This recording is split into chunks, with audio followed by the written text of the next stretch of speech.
Hello everyone, good morning. It's a good morning for me. It's probably about 5:30, so I've passed my first cup of coffee. That's a necessity, otherwise nothing about me is going to function. So I used my serrated little scissors and I cut out a few little squares. They're roughly speaking 4 by 4 inches, and I took what was left of, once I'd been working with my watercolors, there was always a little bit of excess left over here and I didn't clean it up, which is bad of me. But anyway, I put some water in here and just whatever color came out, I placed down onto a piece of watercolor paper. So this little 4 by 4 really just has a wash of whatever was left in here. It turned out to be green. So nothing fancy, you guys. I just colored it in with a bit of the watercolor. And what I want to do is, as a kind of doodle, is take the stencil and I'm going to place it down and anchor it so it doesn't move, just with a little bit of tape. Oh, okay, just a little bit of tape so it doesn't move on me. And I'm going to put little, and don't move, no, don't move. I'm going to put little circles down just with my Uniball pen. I did a sample one where I just did it with a pencil because I wasn't sure what I was doing yet, and I had to make all these circles again with the Uniball, and I just thought, nah, I'm just going to go straight down with the Uniball and make my little circles. So I've already gone ahead and done one of these, otherwise you're going to sit here and watch me make 100 little circles, which is not super interesting. So let's take this away and I'll show you the one that's already done. It's a different color, but it's essentially going to be the same thing. And I'm going to just anchor. Should I anchor? No, I'm going to leave this. So let me start the design. I'm going to be using my black Uniball and my gold and my white Artisto marker. So just these three guys. And let's see, I'd like to try and see if I can do a lacy design, somewhat of a geometric lace type of design. So let's see how we go.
All done.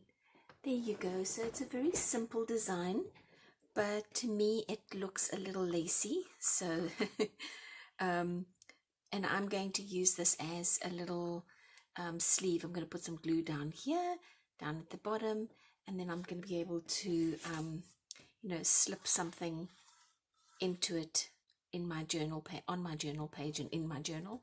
There you go, you guys. So if you don't have a stencil like the one that I used earlier on, maybe you can just use your ruler and space out some dots or make some grid lines and then erase them later if you make the grid lines out of pencil.